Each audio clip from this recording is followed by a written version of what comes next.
Health Organization says an order by Israel to evacuate more than 20 hospitals in northern Gaza is tantamount to a death sentence for some of the sick and injured. The WHO has expressed particular concern for people on life support and newborn babies in incubators. Health centres in the south are also at maximum capacity. Tens of thousands of civilians are moving ahead of an expected Israeli ground offensive in Gaza. Earlier on, I spoke to Dr. Natalie Roberts. She's the executive director of the humanitarian organisation Médecins Sans Frontières UK. She described the grim situation for the people of Gaza. It is, as you described just now, pretty catastrophic. I mean, we've had a week of relentless bombing, so thousands and thousands of bombs dropping down on a very small piece of land in the north and the south of Gaza, so producing many dead, but many more wounded.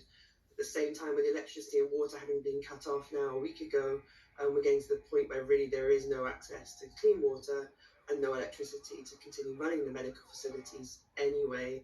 And now in the last couple of days, these evacuation orders, and that's just led to absolute chaos. You know, we have 300 staff in Gaza. Some of them have managed to move to the south, are trying to transfer patients to the south.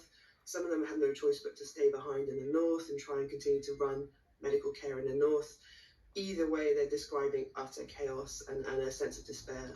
Well, I wanted to talk a bit more about that because we've heard about journalists being targeted. We've heard about airstrikes on civilian infrastructure. How dangerous is it for your teams on the ground? I mean, it's incredibly dangerous. The majority of our teams are Palestinian, so they come from Gaza, they live in Gaza, they've never seen anything to this scale before. We're seeing ambulances being hit, we're seeing medical facilities being hit. And as people were moving south yesterday, they were saying they could hear the bombs, they didn't feel in safety. So they're incredibly worried about being caught up in this, about being injured themselves. Many of our staff have lost family members. Our international staff as well, they're stuck in the same situation, either having to stay in the north or choose to move to the south. And the same scenario applies to them. You know, even once they get to the south, there's nowhere for them to stay. They're trying to find, a place on the floor, somewhere in a school, on a mattress. There really is, this sense that there's no way out, there's no escape. Médecins Sans Frontières is known around the world for its aid work, keeping away from politics.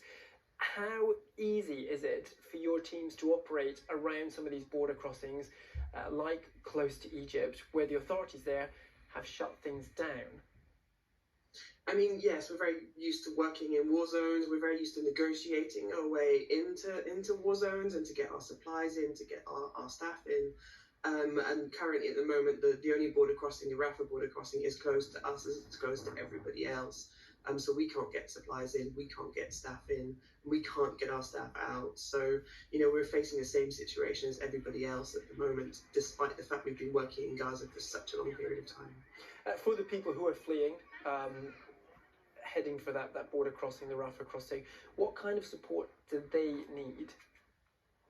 I mean, first of all, they need to have some reassurance that they can travel in safety, that they can move in safety on the roads. And we saw yesterday that doesn't seem to be the case, that the bombing continues even on these safe roads.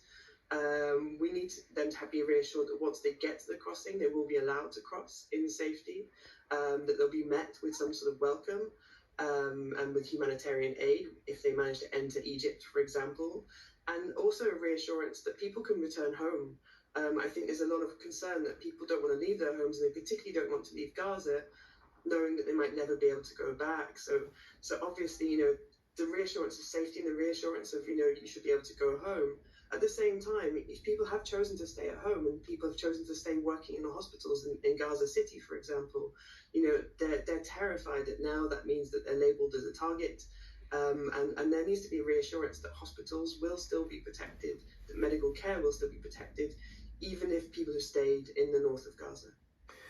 That was Dr. Natalie Roberts from Médecins Sans Frontières. Well, the US